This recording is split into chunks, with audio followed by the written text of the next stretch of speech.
Pernah dengar istilah OOBE atau dalam budaya Jawa dikenal sebagai Rogo Sukmo? Sebuah pengalaman di mana seseorang merasa keluar dari tubuhnya. Seolah-olah kesadarannya bisa berjalan sendiri, melihat dunia dari luar tubuh fisiknya. Di banyak budaya, ini sering dianggap sebagai kemampuan spiritual. Tapi kalau kita tarik ke sudut pandang biologi dan kesehatan, ceritanya jadi nggak kalah menarik. Di dalam otak kita, ada satu area penting bernama temporoparietal junction, TPEJ. Fungsinya seperti koordinator identitas tubuh. Dia menggabungkan sinyal dari mata, telinga, dan sensor tubuh untuk memastikan kita merasa ini aku, ini tubuhku. Nah, ketika bagian ini terganggu, misalnya karena kurang tidur ekstrem stres berat trauma atau kondisi neurologis seperti epilepsi otak, bisa mengalami error kecil. Dan error ini bikin persepsi jadi aneh. Tubuh terasa di sini, tapi diri terasa di sana.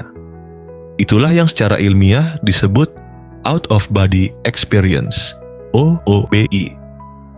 Dalam dunia medis, fenomena ini juga sering muncul saat sleep paralysis, ketindihan, fase antara tidur dan bangun, bahkan pada pengalaman mendekati kematian.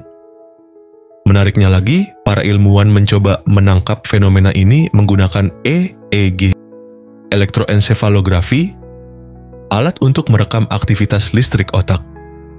Hasilnya, saat seseorang mengalami atau mengingat OOBE, terlihat perubahan aktivitas gelombang otak, terutama di area yang mengatur persepsi tubuh dan ruang. Tapi penting, EEG tidak menunjukkan bahwa roh benar-benar keluar dari tubuh.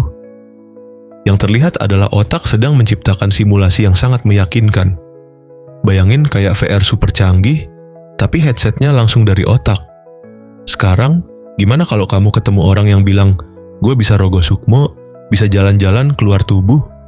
Respon terbaik, nggak usah langsung dibantah, tapi juga jangan langsung percaya mentah-mentah. Kamu bisa jawab netral. Menarik sih, pengalaman kayak gitu emang bisa terasa nyata banget buat yang ngalamin.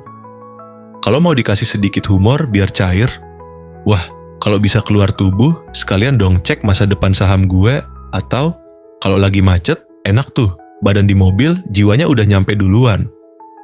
Intinya, tetap menghargai pengalaman orang, tapi tetap berpijak di logika. Karena dari sisi kesehatan, kalau pengalaman seperti ini sering terjadi atau terasa mengganggu, itu bisa jadi tanda kelelahan otak, gangguan tidur, atau kondisi neurologis tertentu. Dan itu lebih baik dicek, daripada langsung dianggap kemampuan khusus. Jadi, OOBE atau Rogo Sukmo itu bukan cuma soal mistis atau tidak, tapi juga tentang betapa luar biasanya otak manusia dalam menciptakan realitas. Karena kadang yang kita anggap keluar dari tubuh sebenarnya adalah otak yang sedang memainkan ilusi paling canggih yang pernah ada. Ini bagian informasi, karena memahami tubuh adalah memahami diri sendiri.